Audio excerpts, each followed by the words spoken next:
বিয়ে দিতে পারবো না। তুমি ভরসা কাকু, তুমি ভরসা। দেখলে দেখলে দাদা, বিপদের সময় কেমন পরম আত্মীয়রা চলে যায়। তবে তবে তুমি কিচ্ছু ভেবো না দাদা, এরকম ঘটনাটা ঘটবে এটা আমি অনেক আগে থেকেই জানতাম। তাই তো আমি ওই রাজ ফিনান্স কোম্পানির সাথে আগে থেকেই কথা বলে রেখেছি দাদা। রাজ ফিনান্স কোম্পানি? হ্যাঁ। যারা না ওই ব্যবসায়ীর কাছে বেবাক সুদে টাকা খায়? হ্যাঁ, আমি ওই ভদ্রলোককে এখনই ফোন করে আসতে বলছি। না, আমি এখনই ফোন করে আসতে বলছি। যাই ঘটুক না কেন দাদা, সব সময় আমি তোমার পাশে আছি দাদা। গুরুত্ব তো ভাই হলেও আমাদের দুজনের শরীরে বইছে ওই একই বংশের রক্ত।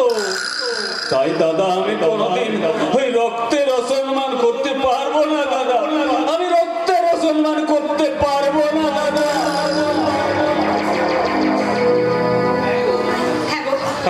কি হবে এবার? কিছুই বুঝতে পারছি না। ম্যানেজার বাবু না হয় আমার গয়নাগুলো আপনি নিয়ে যান। না, অত কাঁচা খোলা হয় নাই, এইটাই যেন বোঝা চলে। আর ধরো তো চোখের জলে দেখলেন না, সবাই টাকার জমা কেনবে কেমন ওই চোখের জল ভাসাইয়া খালাস হইয়া গেল। আপনিও তেমনি ওই গলা ছাইটা কাঁদেন বৌদি, গলা ছাইটা কাঁদেন।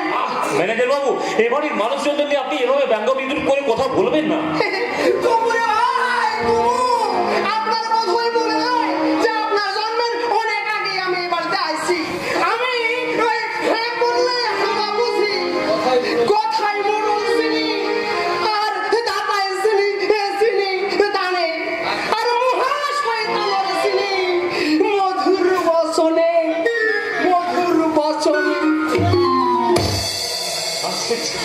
একটা বাইরের মানুষ হয়েও কত সহজে এদের অভিনয়ের ফাঁকিটা ধরতে পারে, অথচ এরাই সেটা পারে না।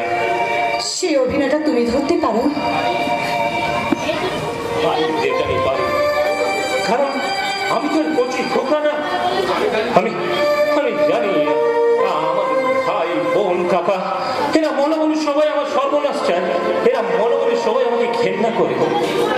এই কথা জেনে তুমি আলমের এত ভালোবাসতে পারো? পারি, কারণ একমাত্র ভালোবাসার পরে এই সমস্ত হিংসা বিদ্বেষ হানাহানি সমস্ত কিছুকে ভুলিয়ে দিতে। ওরা যতই আমার সর্বনাশ চাইবে আমি ততই ওদেরকে ভালোবাসার শেকলে আবদ্ধ করবো। আর তারপর তুমি দেখবে একদিন সমস্ত কিছুর শেষ প্রান্তে দাঁড়িয়ে ওরাও বাধ্য হবে আমাকে ভালোবাসতে। আর আমি? তুমি তো তোমার জীবনে কি আমার ভালোবাসার কোনো প্রয়োজন নেই? তুমি তো আমাকে না চাইতে ভালোবেসেছো জানি। তাহলে কেন তুমি আমার কাছ থেকে দূরে দূরে শুয়ে থাকতে চাও? রোজ সন্ধ্যায় কেন তুমি বাইরে বেরিয়ে যাও?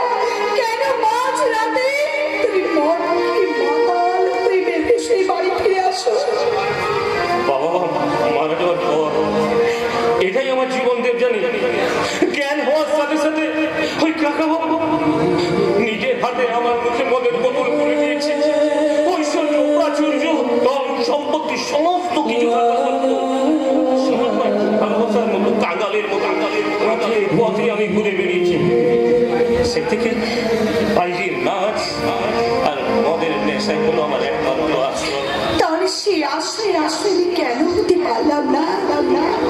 আমিও তো গান গাইতে পারি, তাহলে সেই গান তুমি একটিবারও কেন শুনলে না গো? বলো না, কেন শুনলে না? গান গাইতে পারো না? আমার সকল দুঃখের গেলে দিবস জেলে করব নিবেদন। আমার ব্যথা পূজা হয়নি সমাপন। আমার সকল দুঃখের প্রদীপ গেলে দিবস জেলে করব নিবেদন। আমার ব্যথা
করছি দেবজানি, তুমি তোমার পুজোর সার্থক হও।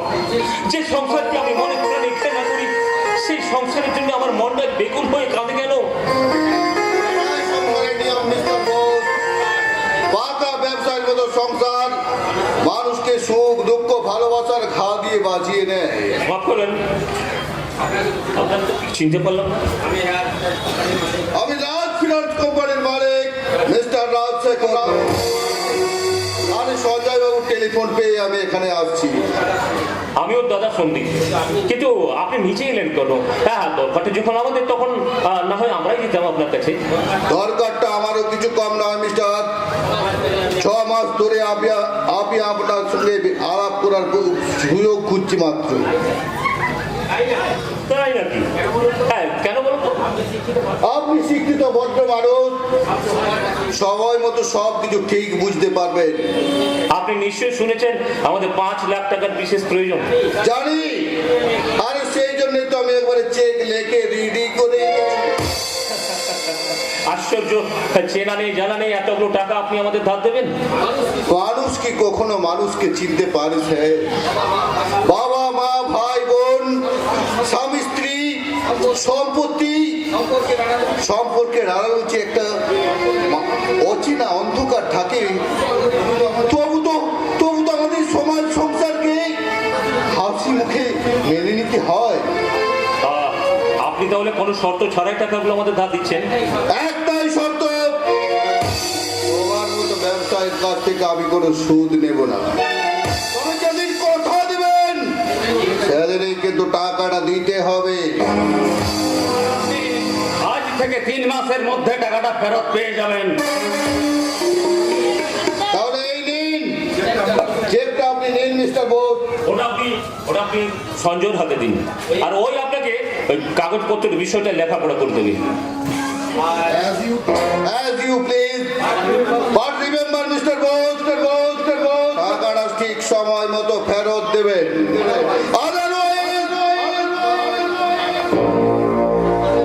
আদারওয়াইজ আপনি আইনের সাহায্য নিয়ে আমার হাতে হাত পড়া পড়াবেন। This is my word of honour. মনে রাখবেন, এই সন্দীপ বোস কোনোদিন কারো কোনো কথার খেলাপ করেনি। মরদ কা বাপ হাতি কা দাঁত। এমন জেদি মানুষের জন্যই আমার কাজটা অনেক সহজ হয়ে যাবে। এই নিন চেকটা, আপনি রাখুন। দিন স্যার দিন। তবে শুধু একটা কথা, আপনি সমাজ করে যেভাবে আমাদের পিছনে ঘুরঘুর করছেন এবং যে টাকাটা দিতে চাইছেন, তাতে আমার মনে হচ্ছে এর পিছনে আপনারও কোনো উদ্দেশ্য আছে স্যার। আপনি ফেরত দিন। না স্যার, মান্তু সোনার জন্য আপনি অযথা রাগ করবেন না স্যার। হ্যাঁ, আমি বলতে চাইছি, আপনি যতটা ভদ্রলোক আমাকে ভাবছেন ততটা ভদ্রলোক কিন্তু আমি নই।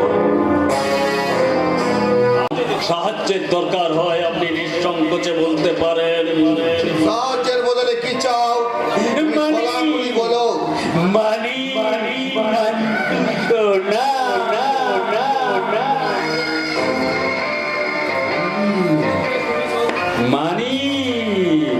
জানেন, ওই ত্রেতা যুগে রাম রাবণের ব্যাপারের কথা বলছে আর কে? যুগের বিভীষণ ঘোর শত্রু হয়েছিল শুধু ধর্মের জন্য, আর এই যুগের এই বিভীষণ হবে শুধুমাত্র টাকার জন্য। তাই আপনি যদি আমার ওই জেড়তো তো দাদার সর্বনাশ করতে চান, আর সর্বনাশ সেটা আমি জানি না, কিন্তু ঝড় যখন উঠে তখন গরিবের কুড়ে করে সঙ্গে সঙ্গে অনেক অট্টালিকাও ভেঙে পড়ে। 6 বছর আগে আমার মেয়ের জীবনে যে আঘাত এসেছিল, মাত্র 6 মাস হলো আমি তার ওষুধ খুঁজে পেয়েছি। এইবার পাল্টা আঘাতের সময় এসেছে। চরম আঘাত। অল্লার চোখের জল এবার সর্বগ্রাসী বন্যার মতো অনেক সংসারকে ভাসিয়ে নিয়ে যাবে।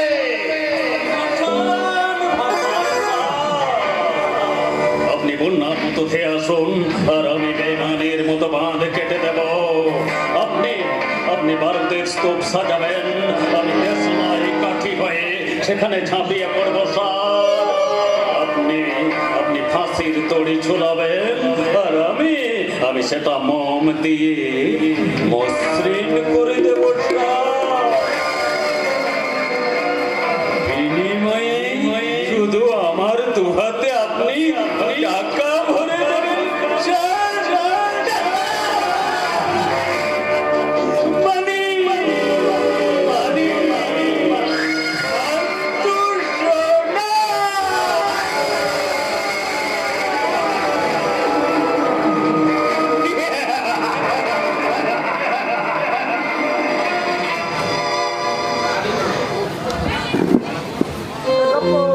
আদো আলো ছায়াতে কিছু ভালোবাসাতে আজ মন ভোলাতে হবে বলো কারো নয় শুধু যে আমার, কারো নয় শুধু যে আমার।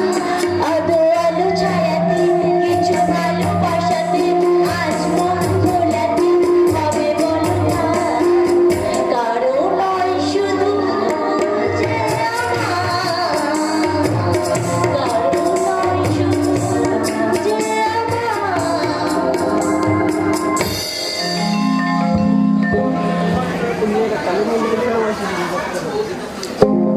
ও দীপঙ্কর, আমার না ভীষণ ভীষণ আনন্দ হচ্ছে। আজ আমার স্বপ্ন পূরণ হতে চলেছে। তাই তো আজ মনে হচ্ছে রঙিন প্রজাপতি হয়ে একবারে দক্ষিণা বাতাসে ঘুরে বেড়াই। অর্থাৎ তোমার দাদা আমাদের বিয়েতে রাজি হয়েছেন এবং রঙিন প্রজাপতি একটা বিয়ে কার্ডের অর্ডার দিয়েছে। একদম ঠিক ধরেছো। এতদিন ধরে আমি যে কি অশান্তি ভোগ করছিলাম জানো তো, আমার বারবার মনে হচ্ছিল দাদা যদি বিয়েতে রাজি না হয় তাহলে আমাদের কি হবে। কি আবার হবে? উকিলের বোন পাপিয়া এই দীপঙ্করকে ভুলে গিয়ে অন্য কোনো একটা পুরুষের গলায় মালা দিয়ে সুখে সংসার করছে। ছি ছি, এমন কথা বলো না, কেউ এমন কথা বলো না। কারণ জানি যে মানুষ সমস্ত মন্দিরে মাতানো হয়, কিন্তু তার ইষ্ট দেবতার মন্দিরের আসনে শুধু একটা দেবতাই থাকে থাকে। তাই তো মানুষ একজনকে ভালোবাসে এবং একজনকে সে ভালোবাসে। তুমি ঠিকই বলেছো। বাবার ওই 2 লাখ টাকা পণের দাবি তোমার দাদা মেনে যদি না নিয়ে এই বিয়েতে রাজি না হতেন, তাহলে হয়তো আমাকে বাধ্য হয়ে বাবার কথা মেনে আমাকে একটা অন্য কোনো মেয়েকেই বিয়ে করতে হতো। কিন্তু সেই বিয়ের আসরটাই হতো আমার মরণ বাস্তব। এই জন্য তোমাকে আমার খুব ভালো লাগে। এই জন্য আমার জীবনটাকে ধন্য বলে মনে হয় যে আমি একটা সত্যিকার পুরুষ মানুষকে ভালোবেসেছি। তবু এই ভালোবাসার বুকে একটা কাটা বিঁধে আছে পাপিয়া। এই যন্ত্রণাটা আমি কিছুতেই ভুলতে পারছি না। 2 লাখ টাকা ঘুষ দিয়ে তোমাকে আমার জীবনে আসতে হচ্ছে। আমারও তো মনে হয় দাদা শেষ সম্পর্কটাকে ছিনিয়ে নিয়ে আসা আমারও ঠিক হবে না। তাই বলছি তুমিও যখন পণের ব্যাপারটাকে সমর্থন করো না, তাহলে চলো না আমরা কোথাও পালিয়ে গিয়ে বিয়ে করি। পালিয়ে? না না, ওই চোরের মতো পালাবো? ভালোবেসে আমরা তো কোনো অন্যায় করিনি। তাছাড়া তোমার দাদা যখন নিজে থেকে টাকা দিতে রাজি হয়েছেন, তাহলে শুধু শুধু পালিয়ে গিয়ে কি লাভ? লাভ না হলেও ক্ষতি কম হবে না দীপঙ্কর। কারণ এই অবিনাশ চৌধুরীর ছেলে হিসেবে পরিচয়টা মুছে ফেলে দিলেও তোমার ওই ভালোবাসার রঙিন বাগানে ফুল ফুটবে হয়। কিন্তু ওই রান্না ঘরে তোমার আলো চলবে না। এসব রোমাঞ্চক কথা বলে কোনো লাভ নেই বাবা। পাপিয়ার দাদা যখন তোমার প্রস্তাব মেনে নিয়েছেন, আরে মেনে নেওয়ার তো আমি কোনো লক্ষণই দেখতে পাচ্ছি না। আজই তো আমাকে 1 লক্ষ টাকা দিয়ে যাওয়ার কথা ছিল বাড়ি বয়ে এসে, কিন্তু ভদ্রলোকটা এখনো আমার বাড়ির রাস্তা ভুলে গেল নাকি? টাকাটা দিতে যদি 2-1 দিন দেরি হয়ে যায়, মহাভারতটা তাতে এমন কোনো অশুদ্ধ হবে না। নিশ্চয়ই হবে, কারণ সংসারে তো কোনো খোঁজ খবর তুই রাখিসনি, শুধু চিরজীবনে প্রেম করেই গেছিস। আর ওটা শিখেছিলাম বলেই আজ আমাকে বিক্রি করে 2 লাখ টাকা রোজগার করছো। ওই তোর মতো ভুসিমালকে আমি রাস্তায় ছেড়েছিলাম বলে একমাত্র আমার জন্য অবিনাশ চৌধুরীর ছেলে হিসেবে, তাই ওই রকম ভুসিমালকে বেঁচেছি আমি বাজারে। মুখ সামলে কথা বলবে বাবা। জোগাড় আসেন কোনোদিনও তো একটা পয়সা রোজগার করে আনার মুরত পারি না। ওই বাপের টাকায় ক্যাপ্টানি করে শুধু ওই রাজার হালে বাঁদর হয়ে বসে রইলি। বেশ করেছি, তুমি যখন ফুর্তি করে ছেলেদের জন্ম দিতে পেরেছো তখন সমস্ত দায়িত্বটাও তোমাকেই নিতে হবে। আহ দীপঙ্কর, কি করছো কি? কাকা বাবু আপনি শান্ত হন, বুঝতে পারছি আপনার কারখানায় অশান্তি, টাকা টানাটানি, তাই হয়তো আপনার মেজাজটা ঠিক নেই। হ্যাঁ, তুমি ঠিকই বলেছো, আজ হলো আমার জীবনে শুধু টাকা। তাই আজ আমি তোমাদের একটা কথা স্পষ্ট করে বলে দিয়ে যাচ্ছি। আমার বাবা এক জোরদারের গরু চড়িয়ে সামান্য চারানা আটানা করে বাড়িতে নিয়ে আসতো, আর ওই গোয়াল ঘরের অন্ধকারে ছিল আমাদের একটা সংসার। আর ওই ছেঁড়া গামছা পরে আমি যেতাম ওই পাঠশালায় পড়তে। আর তারপর আমি নিজের চোখে আমার ওই মা বোনকে না খেতে পেয়ে আমি মরতে দেখেছি, মরতে।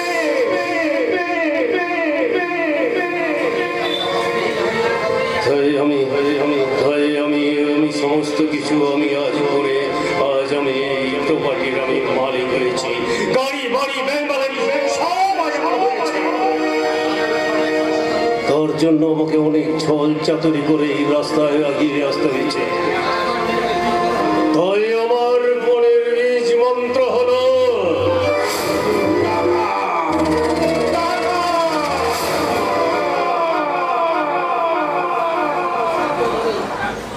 শুধু আপনার কেন মিস্টার চৌধুরী, আজকের শিক্ষিত আধুনিক সমাজের মূল মন্ত্রই হলো টাকা টাকা।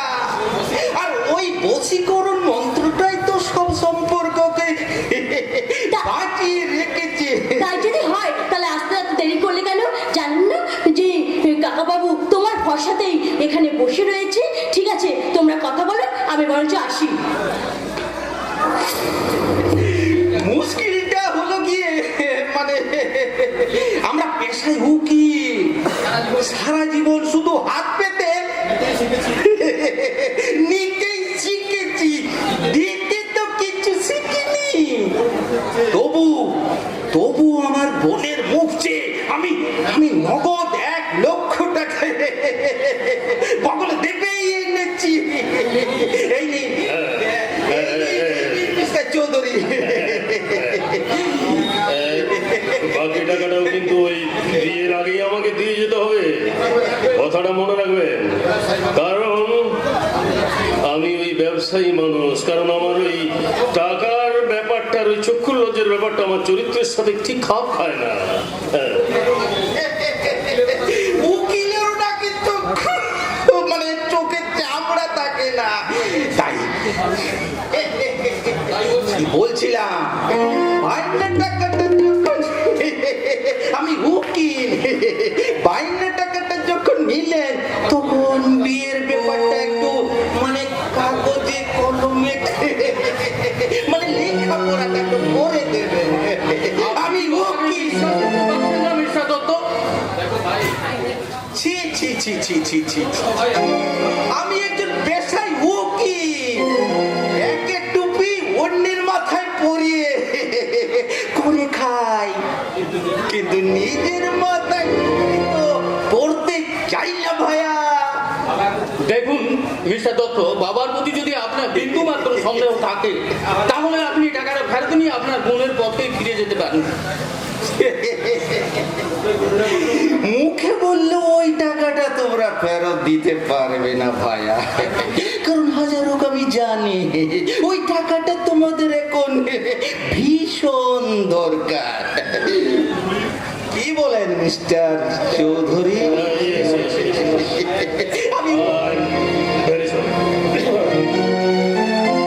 আমি ভুলে গিয়েছিলাম যার সঙ্গে আমি কারবার করছি সে একজন অন্যের হাড়ি থেকে টেনে তার নিজের হাড়ি বসায়।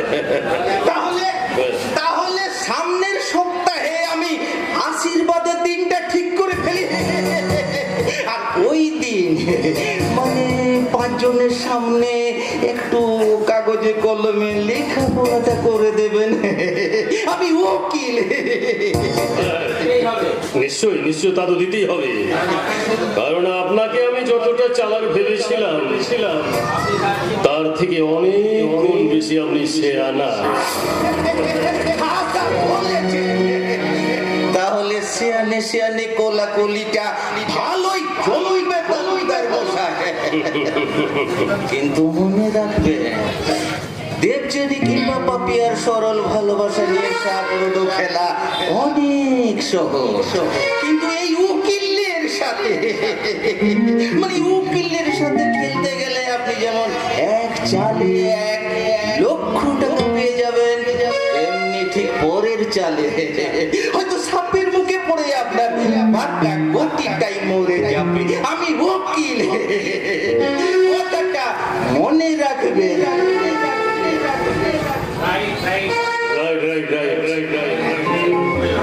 এইবার এই মরণ খেলাটা বড় হবে রে দীপঙ্কর।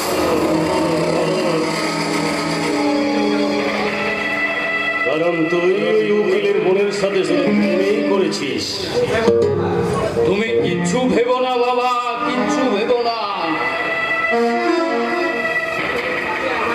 যতদিন পাপিয়া আমার প্রেমে হাবুডুবু খাবে, ততদিন ওর দাদাকে মুচড়ে রস বার করতে পারবো। আচ্ছা বাবা, তুমি দেখলে না তোমার সামনে পাপিয়ার সঙ্গে কিরকম অভিনয়টা করলাম? আরে আর আমিও তো কম অভিনয় করিনি। তবে তুই যা আমার হাতটা চেপে ধরেছিলি, তাতে করে হাতটা আমার এখনো ব্যথায় টন টন টন টন করছে। ব্যথার কথা ভুলে যাও বাবা, ব্যথার কথা ভুলে যাও। উকিলকে পয়সা দেয়, আর এই পৃথিবীতে আমরাই প্রথম যে উকিলের কাছ থেকে টাকা খেতাম। ভুল করেছেন দীপুদা, উকিলের কাছ থেকে পয়সা খেলেও সে পয়সা পরিশোধ করা খুব কঠিন কাজ। এই রাসকেল, তোকে আমি বারণ করেছিলাম যখন তখন এই বাড়িতে ঢুকবি না। কি করবো স্যার? রঘুয়াকে হাফিজ করার জন্য 50,000 টাকায় কথা হয়েছিল। সেই 6 মাস আগে দীপুদা মাত্র আমাকে 10,000 টাকা দিয়েছে। বাকিটা পেয়ে যাবি যা। এটাও পেয়ে যাবি, তার জন্য এত তাড়া দিচ্ছিস কেন? শ্যামপুরে আমি 5 বিঘা জমির বায়না করেছিলাম, ওরা আইসে রোজ তাগাদা দিচ্ছে। সে গিরি গনসা, তুই কি আজকাল ওই খুন যখন ছেড়ে দিয়ে এখন চাষবাসে মন দিয়েছিস? আর কি করবো স্যার, মস্তানি করে তো আর সারা জীবন কাটবে না। বাবা বাবা, তুই এখন যে বিশাল সম্মজ্ঞানীর মতো কথা বলছিস রে। ধর্ম জানি না, শুধু একটা সাদা কথা আমি জানি, আমাদের লাইনে যতদিন রক্তের তেজ আছে ততদিন সবাই সালাম করবে, আর বয়স বাড়লে পুলিশ পাবলিক দুপক্ষেই পেছনে লাথি মারবে স্যার। এই এই গণেশ, বলছি একজন গণেশ মস্তান হয়ে তুই এরকম মেয়ে মানুষের মতো কথা বলছিস কেন রে? তোর লজ্জা করছে না? না স্যার, যত বয়স বাড়ছে তত ভয় হচ্ছে। বাসি ফুল ভিজে বিস্কুট আর এই বুড়ো মুস্তান, এসব মালের কোনো দাম নেই স্যার। দুদিন পরে আপনারা এই জায়গায় একটা তাজা ছেলেকে বসিয়ে দেবেন। তাহলে তোর বক্তৃতা বন্ধ করে এখান থেকে বিদেয় হ, কদিন বাদে এসে টাকাটা নিয়ে যাস। না স্যার, ঘর বয়ে আমি যখন এসেছি তখন আমি টাকা নিয়ে যাব। চোখ রাঙিয়ে কথা বলে বলে দিচ্ছি, নইলে আমি তোকে ওই ইন্সট্রাক্টরকে দিয়ে এখনই জেলখানায় ঢুকিয়ে দেবো। আমি অনেক ঢুকেছি স্যার, আবার বেরিয়েও এসেছি। এবার কিন্তু আমি আর একাই তো যাবো না, সব কথা ফাঁস করে দিয়ে এই 2-1 ভদ্রলোককে আমি সঙ্গে নিয়ে যাব।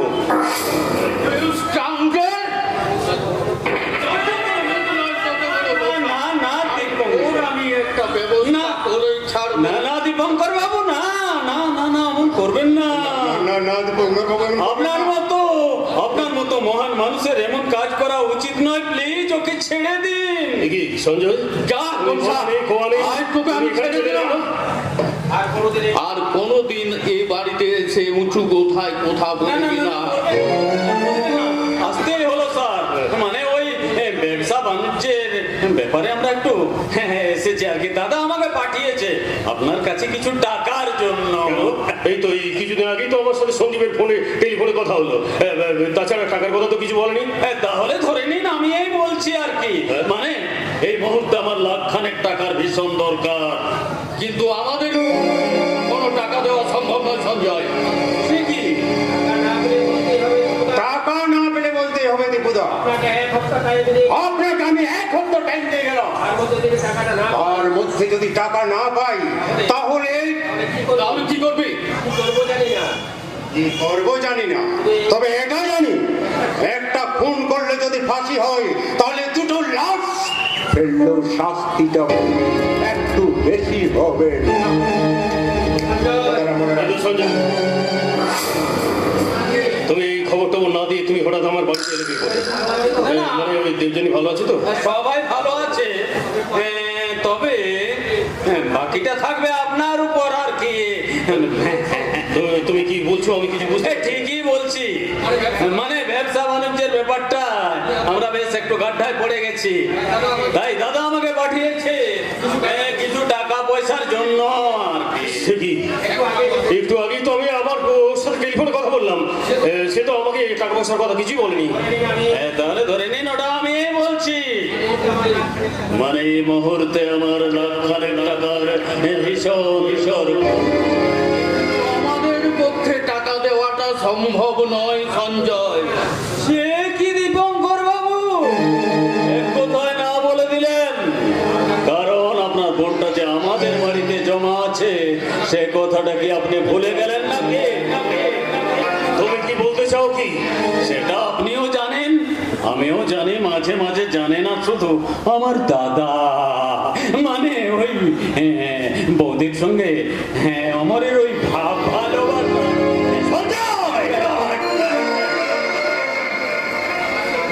আমার সামনে দাঁড়িয়ে তোমার এই কথা বলতে লজ্জা করছে না? বলতে তো চাই না স্যার, বলতে চাই না, আমি কথা দিচ্ছি স্যার, আমাকে যদি আপনি 1 লাখ টাকা দিয়ে দেন তাহলে আমি একটা কথাও বলবো।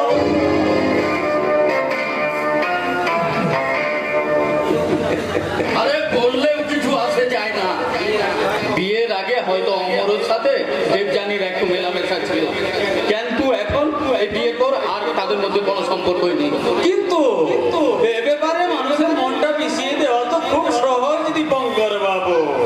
মনে করুন বৌদি মন্দিরে পুজো দিতে গেছে, আর আমি দাদাকে বলে দিলাম বৌদি ওই অমর সরকারের সঙ্গে একটু সিনেমা দেখতে গেছে দাদা, আর 50 টাকা খরচা করে দিয়ে মিথ্যে সাক্ষীও জোগাড় করে দিলাম, যারা নিজের চোখে দেখেছে ওই অমর সরকারের সঙ্গে বৌদি জড়িয়ে।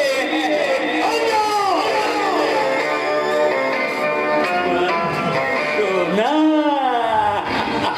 এতদিন ধরে আমি ভাবতাম তুমি একজন অভদ্র।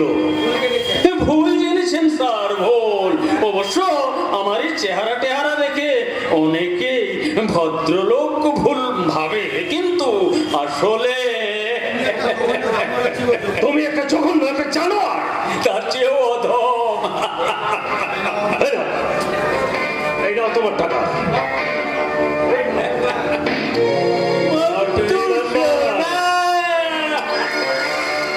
দেবযানীর যেন অতীত জীবনের কোনো কথা সন্দীপ না জানতে পারে।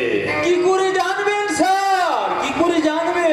আপনি তো মান্তু সোনা দিয়ে আমার মুখটা সেলাই করে দিলেন। তবু কিন্তু আমাকে বছরে 2 একবার আসতে হবে স্যার, এসে আপনার কাছে হাত পাততে হবে, নইলে হয়তো বৌদিকে সিঁদুরটা মুছে এই বাপের বাড়িতে আসতে হবে। সব কিছু নির্ভর করছে এই মান্তু সোনার উপর, এই মান্তু সোনার উপর। মানি মানি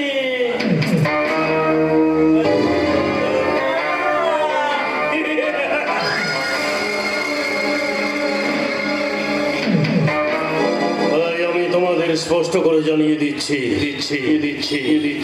উকিলের পয়সা কেউ কোনোদিন হজম করতে পারে না আর আমিও পারলাম না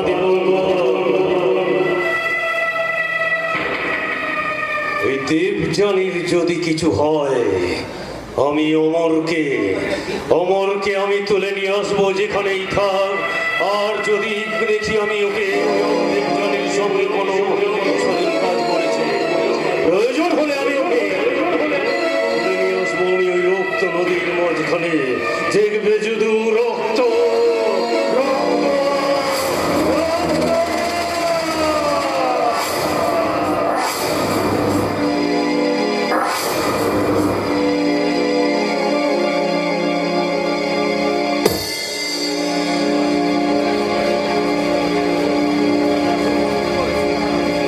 অনিরসার তুমি প্রভু গো আমার, প্রণাম জানাই আমি চরণে তোমার। জীবনের সার তুমি প্রভু গো আমার, প্রণাম জানাই আমি চরণে তোমার।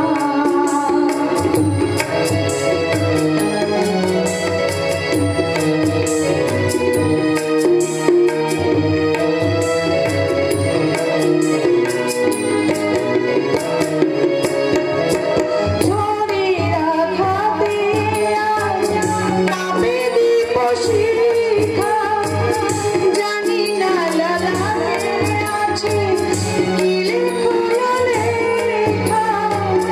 তুমি তো ভালোই জানো কি লেখা লিখেছো, আমি জানি না কিছু, জানি তুমি আছো। আমার এই সব কিছু তুমি না প্রণাম জানাই আমি চরণে তোমার।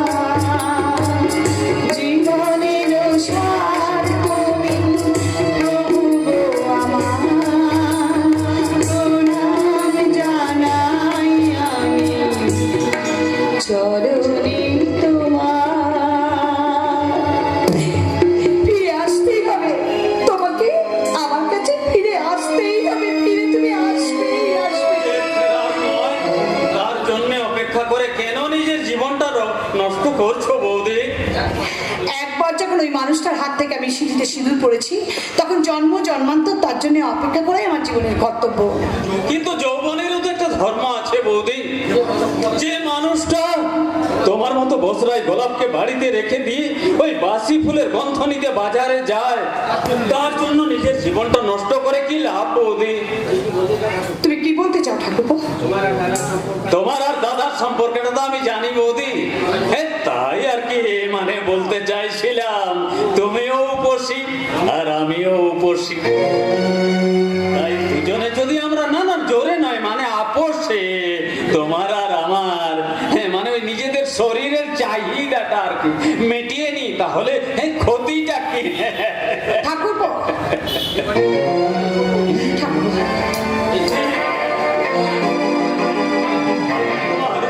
দুধের স্বাদটা পায়েস দিয়ে মিটিয়ে দেবো।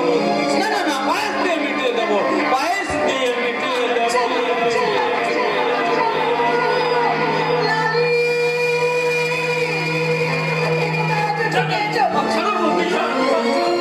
দেখ দাদা দেখ, বৌদি আমাকে একা পেয়ে কিরকম গুরুজন হয়ে পাপের পথে টেনে নিয়ে যাচ্ছিল রে দাদা। মিথ্যে কথা বলবে না, সরকার একটা মিথ্যে কথা বলবে না বলেছি। তুমি বেরিয়ে যাওয়ার সঙ্গে সঙ্গে জানো ও নোংরা উদ্দেশ্য নিয়ে আমার ঘরে এসে আমাকে কি হয়েছে ছোটা? কি হয়েছে? এত চিৎকার চেঁচামেচি কিসের? জয় শুভ শম্ভু। কিরি বাবা সন্দীপ, কি হয়েছে? তুই আবার ফিরে এলে কেন? তাই তো ভাবছি নিজের বইয়ের কষ্টের কথা ভেবে আমি কেন বাড়ি ফিরে এলাম। যদি না আসতাম তাহলে এভাবে আজকে আমাকে নিজের চোখে এক পাপ আর বেভিচারীর প্রত্যক্ষ সাক্ষী হতে হতো না। ওকে আমি এত ভালোবাসি আর ও কিনা ছি ছি ছি ছি ছি আমি তো কিছুই বুঝতে পারছি না তো কি হয়েছে বলতে কি হবে আবার কি, ওই বৌদি অনেকদিন ধরে আমাকে অনেক ইশারা ইঙ্গিত দিত বাবা, বুঝলে, মানে এটা ওটা করতো, কিন্তু আজ বাবা একা ঘরে পেয়ে আমাকে ডেকে, না না বাবা, আমি ওই নোংরা কথাগুলো তোমার কাছে বলতে পারবো জানো, ওই ইতরের মতো আমাকে জোর করে করে নিয়ে গিয়ে আমার গায়ে হাত দিয়ে আবার তুমি সাফাই গাইছো। কি বললে তুমি? আমার সন্তান নামে এত বড় অপমান দিলে তোমার লজ্জা করলো না? মিথ্যে কথা, সব মিথ্যে কথা। ছোটটা কখনো এমন কাজ করতে পারে না। কেউ যদি তামা তুলসী হাতে নিয়ে বলে আমি তাও বিশ্বাস করবো। আমি জীবনে কখনো কোনদিন মিথ্যে কথা বলিনি। চুপ করো, একদম চুপ করো তুমি। তোমার মতো মেয়েদের চরিত্র জানতে আমার বাকি নেই। ছোটটার নামে মিথ্যে কথা দিয়ে এই সংসারটাকে তুমি ভাঙতে চাইছো। এটা ঠিক বলেছিস, ওদের দু ভাইয়ের সম্পর্কটাকে ও মেনে নিতে পারছে না, তাই সেটাকে এইভাবে ভেঙে দিতে চলেছে। জানিস দাদা, আরো আমাকে অনেক কিছু বলে, কি বলে জানিস, বলে তোমার দাদা তো রাত্রিতে বাড়িতে থাকে না, তাই তুমি যদি আমার ঘরেই থাকো, মানে আর কি, আমরা ওই দুজন একসঙ্গে এক বিছানায় রাত্রিতে একসঙ্গেই থাকবো। জানি জানি জানি, ওর মতো মেয়ে সব করতে পারে। বাড়ির মধ্যে যদি এই, তাহলে বাড়ির বাইরে কোথায় কি করে আসছে কে জানে। ওগো তুমি বিশ্বাস করো, এরা সবাই মিথ্যে কথা বলছে, সবাই মিথ্যে কথা বলছে। আমি আমার সিঁদুরের দিব্যি দিয়ে বলছি। আমার সামনে তুমি সিঁদুরের দিব্যি দিয়ে কথা বলবে না। বলেও কোনো লাভ হবে না। নাকামি করে চোখের জল ফেলে কারো মনে ভেজানো যাবে না। তুমি যতই চেষ্টা করো না কেন, তোমার অনেক আগে থেকেই বর্দা আমাদের ভালো করে চেনে। আর কোনো কথার দরকার নেই সন্দেহ, তুই আজই এই নষ্টা মেয়েটাকে তুই তাড়িয়ে দে। ওগো তুমি চুপ করে আছো কেন? বলো না, কথা বলো। তোমার দেবচারি কখনো এরকম অন্যায় কাজ করতে পারে না, তুমি বলো না। এই তুমি যখন তোমার সিঁদুরের দিব্যি আমাকে বারণ করেছো, তখন তোমার পা ধরে আমি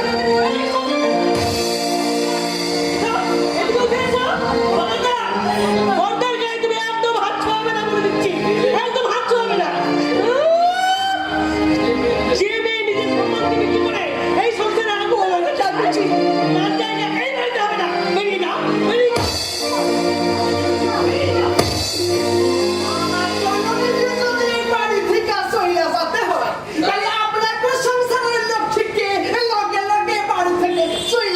এই খবরদার আপনি, খবরদার, বেশি খবরদারি করতে আসবেন না।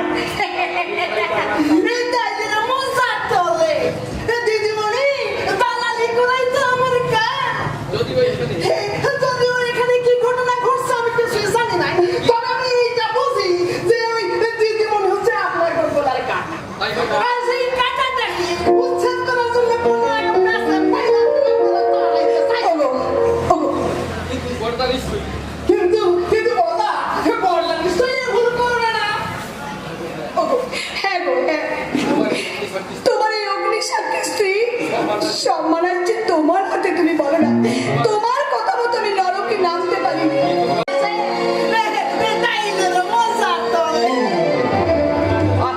চুপ করুন দাদা। দাদা তুই কি বলতে চাস? আমরা কি সবাই বৌদির নামে মিথ্যা কথা বলছি নাকি? হ্যাঁ তাই, চন্দ্র সূর্য মিথ্যে হতে পারে, কিন্তু দেবযানী কখনো মিথ্যে কথা বলতে পারে। ওদের হাজারটা মিথ্যে কথাকে আমি মাথা পেতে নিয়েছি, কিন্তু এ কথা কিছুতেই মেনে নিতে পারবো না যে এই দেবীর মতো মেয়েটার চরিত্রে কোনোদিন কোনো দাগ থাকতে পারে। তাই নাকি? তাহলে বিয়ের আগে অমর সরকারের সঙ্গে ওর যে ফষ্টি নষ্টির সম্পর্ক ছিল, বলি সেই দাগটা কোন গঙ্গা জলে ধুয়ে গেল শুনি? যখন সাগরে মেশে তখন তার দেহে কোনো বাঁধের চিহ্ন থাকে না। আমি দেবযানীর অতীত জীবনের সমস্ত ঘটনার কথা জানি, আর এও জানি যে এই মুহূর্তে ওর মনে আমার ছাড়া কারো জায়গা নেই। তুমি আজ আমাকে যে সম্মান দিলে, কোন নারী তার স্বামীর কাছ থেকে হয়তো কখনো কোনোদিন পাইনি, তাই আজ সমস্ত লাঞ্ছিতা নারী হয়ে আমি তোমাকে প্রণাম জানাচ্ছি গো।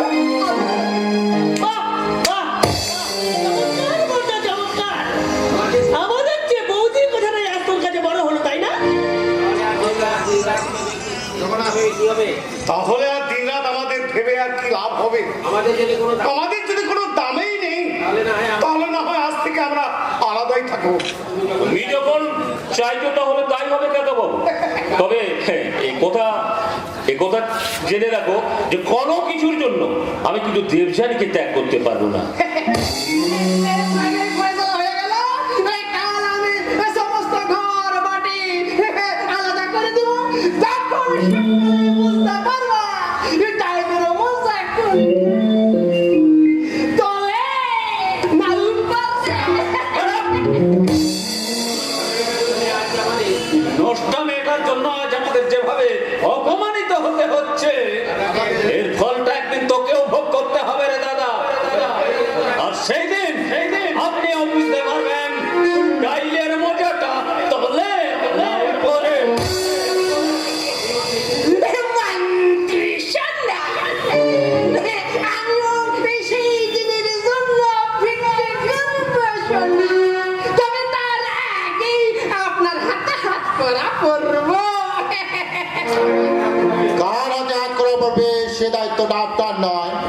এই যে মেয়েটা ওই দেখেন ছোট ভাই, আপনারা নেতা সেই জন্যই তো আমাকে এভাবে অসময়ে আসতে হলো।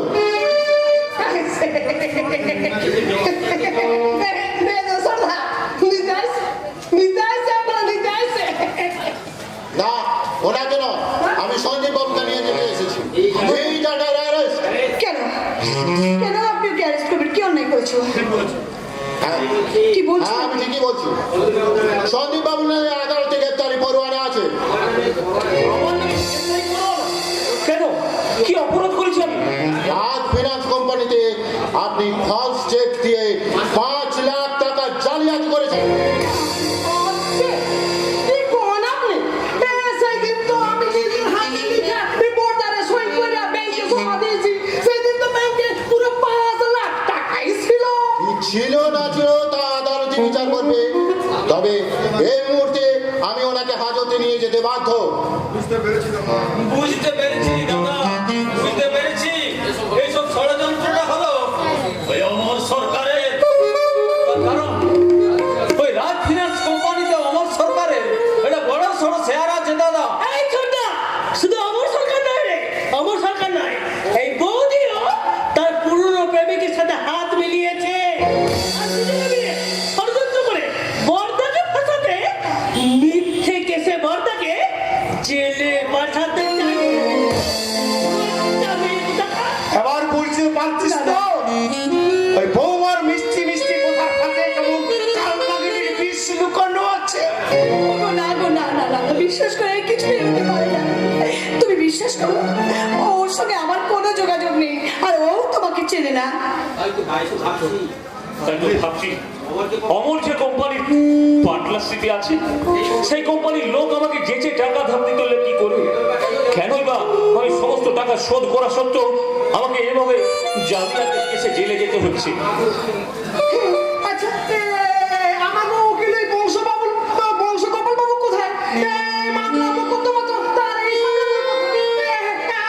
আমাকে এখনই যাইতে হবে, আমাকে এই ব্যবস্থা করতে হবে। মানে বৌদির কাছে টাকা টাকা খেয়ে আর কি ওদের দলেই নাম লিখিয়েছে। না। এবার দাদা তুই আসল অপরাধীকে চিনতে পারছিস তো? চাই না, আমি কাউকে চিনতে চাই না। ভালোবাসা, ঘৃণা সমস্ত কিছু আজ মিলেমিশে আমার কাছে একাকার হয়ে গেছে। সততার আকাশটা কালো হয়ে গেছে ছলনার বিষে। সমাজ, সন্তান, আত্মীয় স্বজন সমস্ত কিছু থেকে আমি মুক্তি চাই। পুলিশ সাহেব, না না না, আপনি আসুন, না, আপনি আমার হাতে হাত করা পড়ান। প্লিজ আপনি নিয়ে যান। আসুন পুলিশ অফিসার, আপনি আমার হাতে হাত করা পড়ান। আপনার মতো মানুষকে হাত করা পড়াবার কোনো দরকার নেই। আপনি যদি টাকাটা ঠিক সময় ফেরত দেন তাহলে আপনি নিশ্চয়ই সসম্মানে মুক্তি পাবেন। তবে এই মুহূর্তে আমার কিছু করার নেই, আমাকে আপনাকে গ্রেপ্তার করতেই হবে। আসুন আসুন আমার সঙ্গে আসুন।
যাচ্ছে জানো অহল্যা?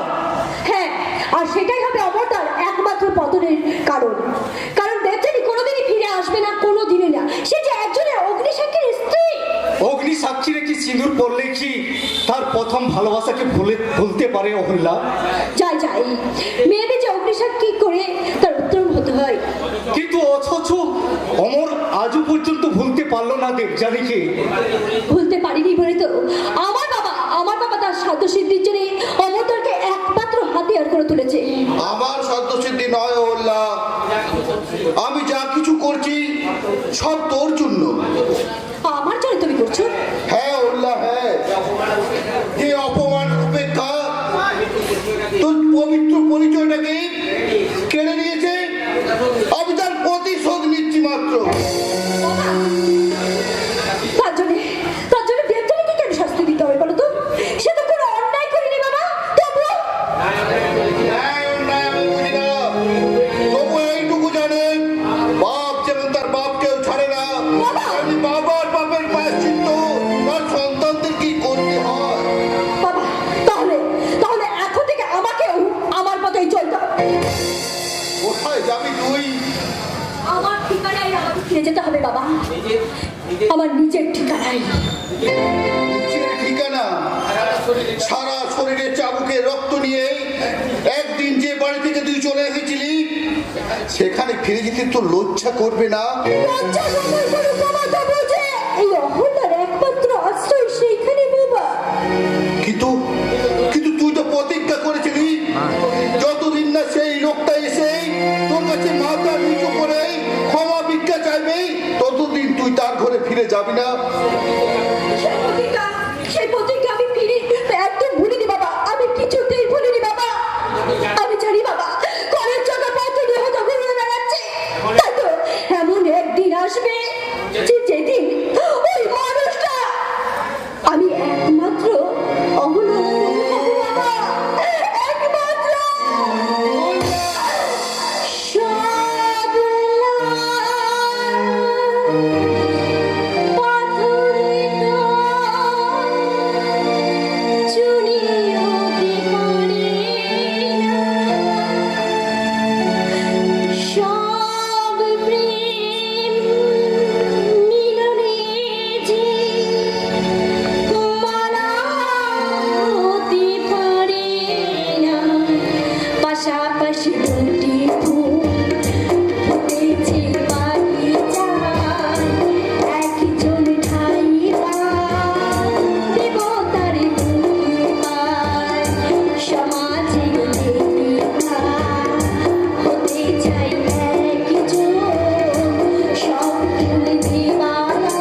চাকা তার নিজের নিয়মে ঘুরেছে, তা দেবচানী করে পারবে আমার কাছে ফিরে আসতেই হবে।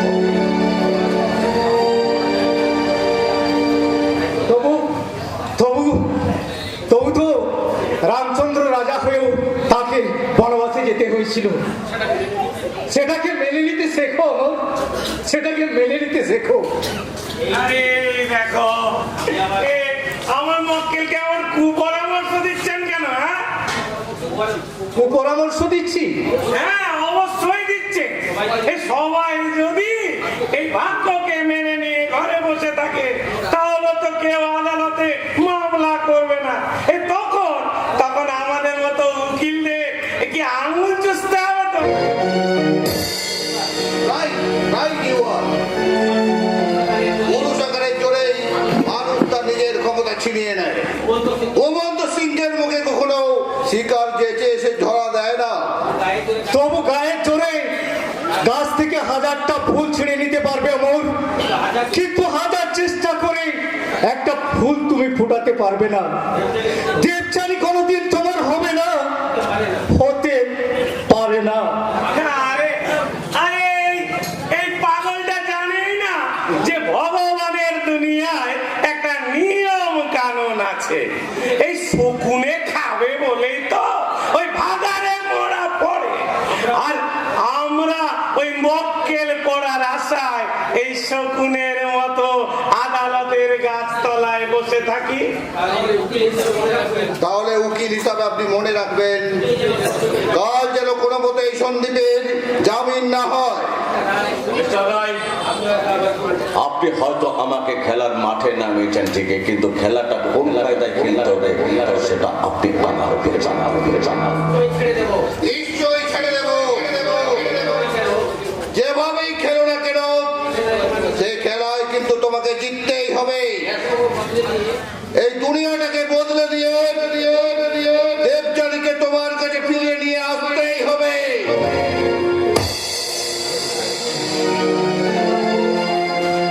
উকিল বাবু,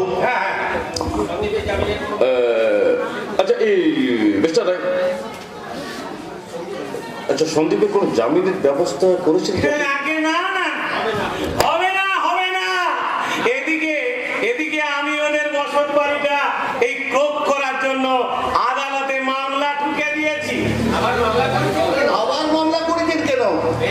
বেশ, যখন করেছেন তখন আপনার দুজনে কথাটা ছেড়ে নিন। আমি এখন আসছি। উকিল বাবু বলছিলাম যে বাড়ি নয়, আমি ওদের পুরো কারখানাটাই চাই।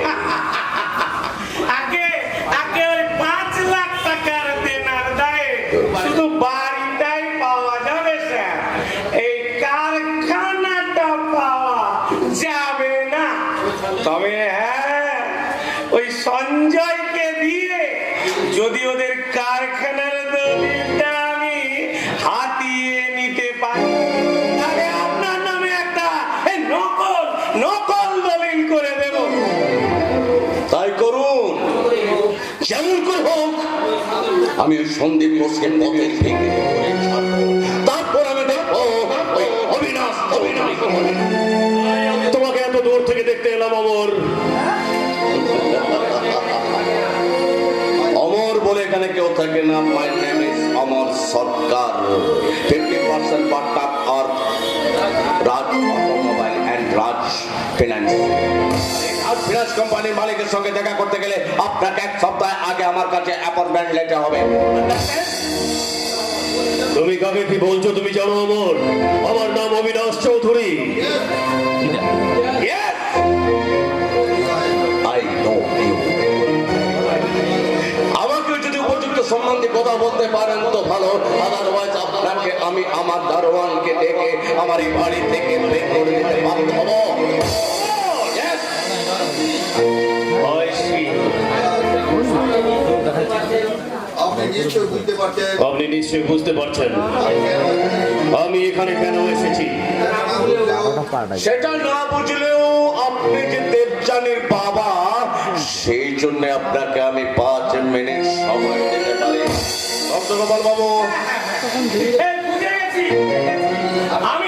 আমি ওই বাইরে গিয়ে দাঁড়াচ্ছি। হ্যাঁ। তবে স্যার দেখবেন যেন আমে দুধে মিশে না যায়। আপনারা লড়াইটা চালিয়ে যান। আর এই বংশ গোপালের মাস সে লড়াই আদালতে পৌঁছে দেবে। হ্যাঁ, মামলার জন্য মামলা মামলা নতুন মিস্টার সরকার, বলছিলাম বাইরে যখন কেউ নেই তখন আপনি আবার নাম ধরে ডাকতে পারেন। আমি জানতে চাই তুমি ষড়যন্ত্র করে কেন তুমি সন্দীপকে জেলে পাঠিয়েছো?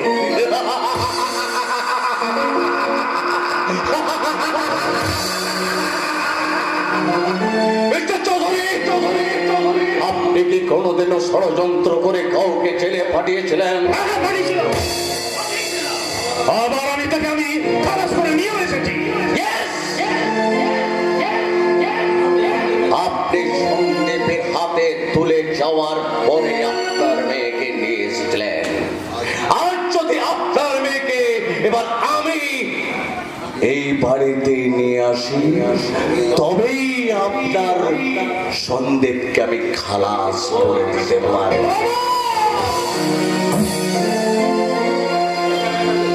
চিৎকার করবেন না মিস্টার চৌধুরী। আমি যদি চিৎকার করি তাহলে আপনার বুকে এমন ধাক্কা লাগবে যে আমার উপরতলা থেকে সিঁড়ি দিয়ে নামতেও আপনি ভয় পাবেন।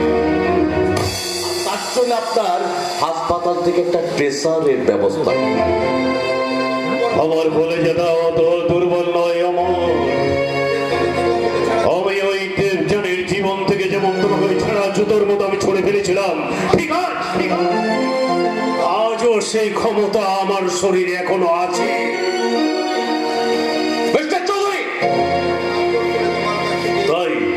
তাই আমি তোমার কাছে হাত জোড় করে ওই সন্দীপের হয়ে ক্ষমা চাইতে আসিনি।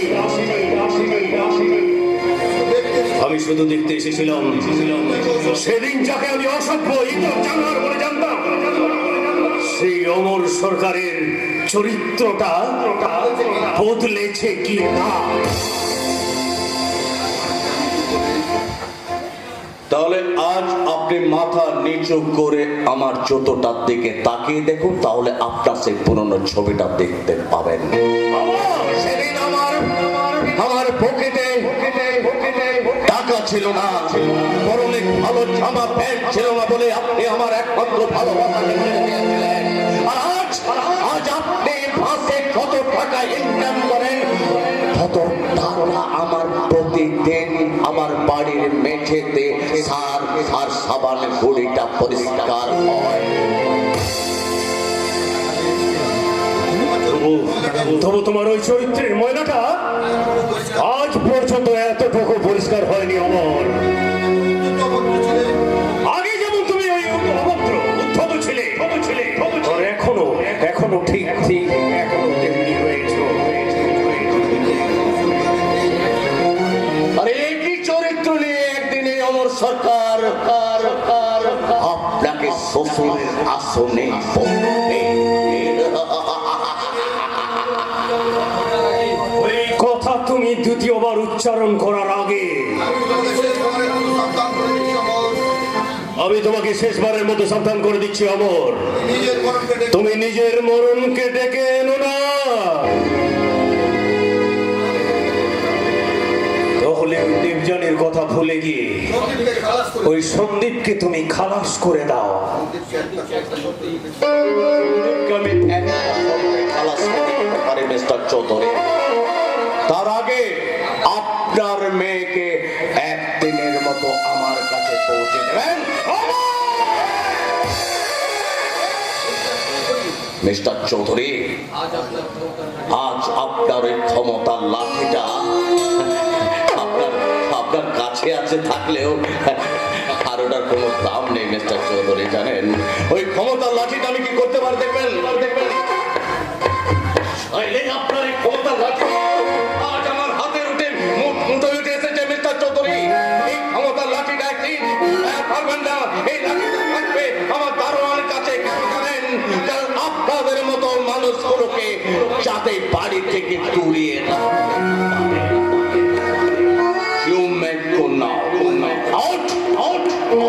আজ আমি বুঝতে পারছি, আজ আমি বুঝতে পারছি ওই দেবযানীকে তুমি ভুলিয়ে ফুসলিয়ে তুমি ভুল করেছো।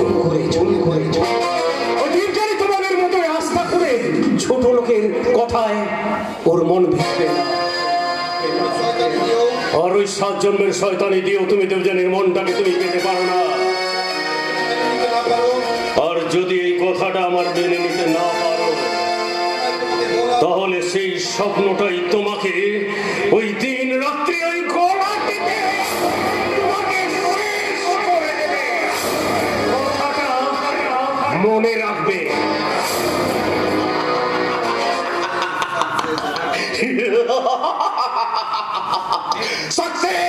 Success at last. এবার আমার বুকের জ্বালাটা একটু কমেছে। এবার তুই জিতবে অমর। এবার তুই জিতবে।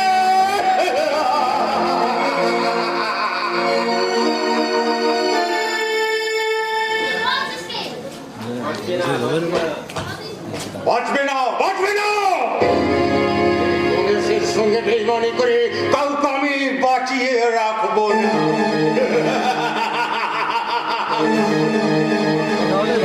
রক্ত দিয়ে সেই বেইমানির দাম আমি উসুল করে দেব।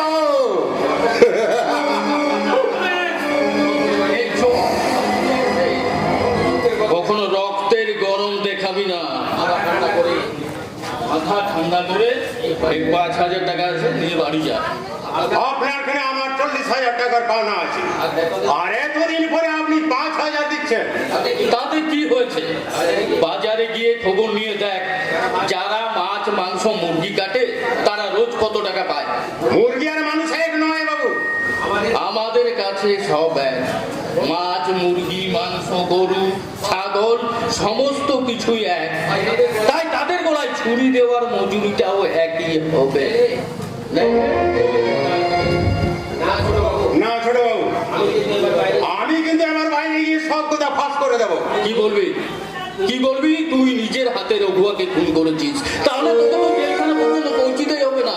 সোজা ওই পাবলিকের হাতে গণধোলাইতে সোজা শ্মশানে চলে যাবি। তা আমি জানি ছোট বাবু, তাই উকিল বাবুর বোনকে বিয়ে করে আপনি যে টাকা কামানোর স্বপ্ন দেখছেন সেটা কিন্তু আমি ভেঙে দেবো। এই গণেশ বেঁচে থাকতেই এই বিয়ে কিছুতেই হবে না। কেউ আর ভাঙতে পারবে না, কারণ দাদা কালকে আমাদের আশীর্বাদ দিয়ে শুরু করেছেন। তার আগে একটা খবর জেনে রাখুন দিদিমণি, আপনি যাকে বিয়ে করতে যাচ্ছেন এর আগেও একবার তার বিয়ে হয়েছিল। তুমি কি বলছো? না এ হতে পারে না, কিছুতেই হতে পারে না। পারে দিদিমণি, হতে পারে। এই বিয়ের বরযাত্র গণেশ নিজে ছিল। ছোট বাবুর সেই বইয়ের নাম ছিল পূর্ণিমা।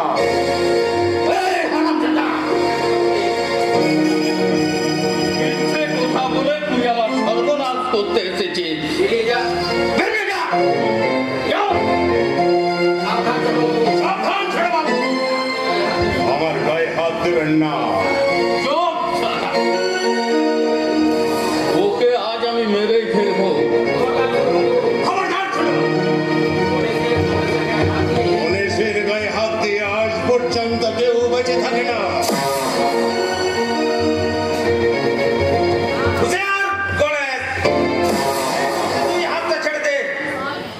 তোর মতো অপরাধীকে আমি পুলিশের হাতে ধরিয়ে দেবো।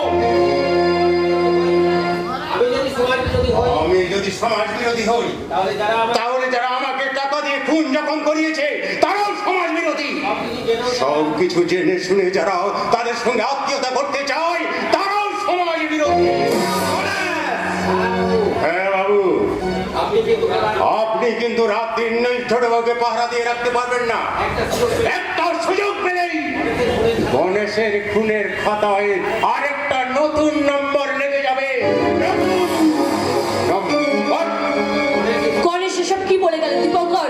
সত্যি কি তোমার এর আগে বিয়ে হয়েছিল? তাই কি হয়? তুমি কি করে ওই জানোয়ারটার কথা বিশ্বাস করছো? বিশ্বাস করতেই হবে দীপঙ্কর, কারণ গণেশ যা বলে গেল তা একদম নির্জলা সত্যি। সত্যি কথা তুমি বলছো না? বলতেই হবে, কারণ হাজার হোক আমি তো দাদা, আমার একটা দায়িত্ব বোধ আছে। তাই বোনের বিয়ের আগে আমি ওদের সম্পর্কে একটু খোঁজ খবর খবর নিয়েছি মাত্র। কি হলো দীপঙ্কর, তুমি চুপ করে দাঁড়িয়ে আছো কেন? আমরা দুজন দুজনকে ভালোবাসি, আর এত বড় ঘটনার কথা তুমি আমাকে একবারও জানালে না। আমি অনেক চেষ্টা করেও কথাটা বলতে পারিনি পাপিয়া। টাকার জন্য বাবার অমতে একটা জোর করে আমাকে পাগলি মেয়ের সঙ্গে বিয়ে দিয়েছে। আর তার 6 মাস পর যখন আমরা দার্জিলিং এ বেড়াতে যাই, তখন এক পাহাড়ি খাদে পা পিছলে পড়ে মারা যায়। তুমি কি বলছো কি? হ্যাঁ, ঠিকই বলছি। আর ওই প্রথম বিয়েটা আমার জীবনের একটা ভয়ঙ্কর দুঃস্বপ্ন, যেটাকে আমি সব সময় ভুলে থাকতে চাই। আর সেটা যদি অপরাধ হয়ে থাকে, তুমি আমাকে যে কোনো শাস্তি দিতে পারো। না না দীপঙ্কর, না। মানুষের জীবনে অনেক ঘটনাই ঘটতে পারে, তাই বলে জীবন কি থেমে থাকে? জীবন তার নিজের নিয়মেই এগিয়ে চলে। তাই তোমাকে আমি বিয়ে করতে রাজি। সব কিছু জানার পরেও তুই এই বিয়েতে রাজি আছিস পাপিয়া? আমি ওই মানুষটাকে ভালোবাসি, ওর মতির ইতিহাসকে ভালোবাসি না। তাই কথা না বাড়িয়ে তুমি আজই বিয়ের দিনটা ঠিক করে ফেলো। তার আগে আমার বাকি 1 লাখ টাকাটা চাই, তবেই বিয়ের দিন আমি ঠিক করবো। কিন্তু আমার কাছ থেকে 1 লাখ টাকার বেশি 1 পয়সা পাবেন না মিস্টার চৌধুরী। সে কি পাবো না মানে? আপনাকে নিজের মুখেই বলেছিলেন 2 লাখ টাকা দে, 2 লাখ টাকা দে, 2 লাখ টাকা দে। এই তখন তো জানতাম না যে দীপঙ্করের 2 বার বিয়ে হয়েছিল। তাই সেকেন্ড হ্যান্ড পাত্রের জন্য আমি হাফ দামি দেব। ঠিক আছে, তুমি কি আমাদের বিয়েটাকে একবারে মাছের বাজার করে তুলেছো? তুই চুপ কর পাপিয়া, টাকা পয়সার ব্যাপারে না গলাতে আসবি না। না দাদা না, তুমি এইভাবে করতে পারো না। কারণ বাবা মারা যাওয়ার আগে আলাদা করে আমার নামে অনেক টাকা রেখে গেছে। আর তাছাড়া জমি আর বাড়ির উপরেও আমার অর্ধেক ভাগ আছে, যার দাম প্রায় 10 লাখ টাকারও বেশি। তাই আমি